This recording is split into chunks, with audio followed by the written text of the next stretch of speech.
Зараз дійсно такий момент, коли вирішується, чи пануватиме в світі груба сила.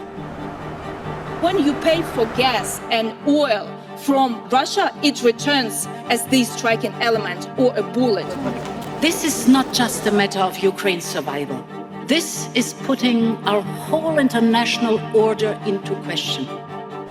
We have the institutions, but we've lost the feeling of global solidarity.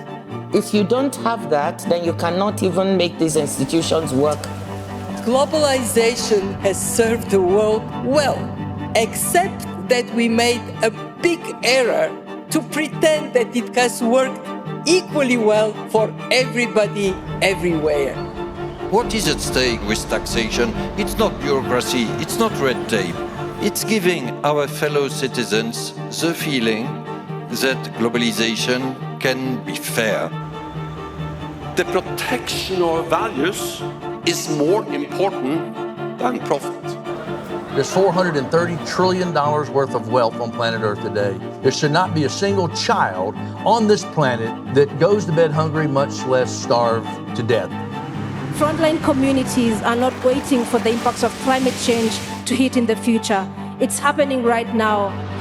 All countries in the world, regardless of their level of income at this point, recognize the importance of addressing climate change.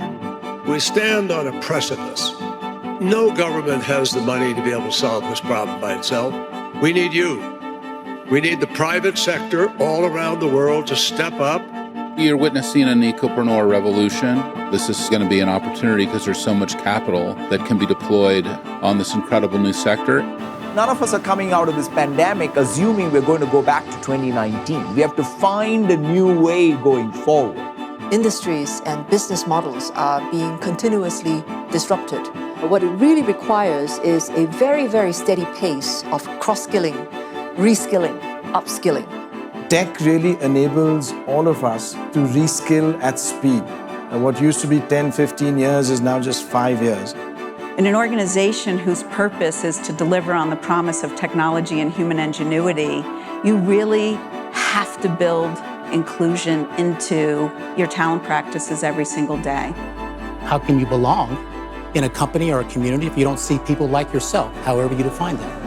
Inclusive design is for everyone, and it needs everyone's voices at the beginning of the process. In the face of all these priorities, can global health maintain the visibility that it deserves? We have a responsibility to protect our populations. We have these huge health inequity issues. Pfizer will provide all its patented medicines and vaccines on a non-for-profit basis to 1.2 billion people living in 45 lower-income countries. We have the means to improve the state of the world. We need collaborative efforts. These crises injected a sense of renewal, a sense of community, a sense of a new kind of world that we want to create. Das macht die 20er Jahre zu Jahren der Veränderung, der Erneuerung und des Umbaus. And there are enough leaders in Davos this week. We need their engagement, their ingenuity, their creativity. That is what the world needs at a time like this.